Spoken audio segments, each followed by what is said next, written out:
दिल्ली विधानसभा निवडणुकीचे धक्कादायक निकाल समोर आलेत.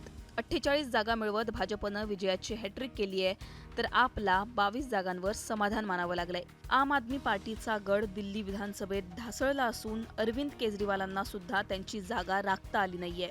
दरम्यान अजित पवारांच्या राष्ट्रवादीने देखील 23 उमेदवार दिल्ली विधानसभेच्या मैदानात उतरवले होते. या 23 उमेदवारांचं नेमकं काय झालं तेही पाहूयात. अजित पवारांच्या सगळ्याच उमेदवारांचा दिल्ली विधानसभा निवडणुकीमध्ये दारुण पराभव झालाय. इतकंच नाही तर त्यांच्या सगळ्याच उमेदवारांचं डिपॉझिट देखील जप्त झालंय. दिल्ली विधानसभेत राष्ट्रवादीला फक्त 0.03% इतकी मतं मिळाली आहेत. राष्ट्रवादीला राष्ट्रीय पक्ष म्हणून मान्यतेसाठी ही निवडणूक महत्त्वाची होती, पण अजित पवारांच्या सगळ्याच उमेदवारांचं डिपॉझिट जप्त झाल्यानं त्यांच्यासाठी हा मोठा धक्का मानला जातोय.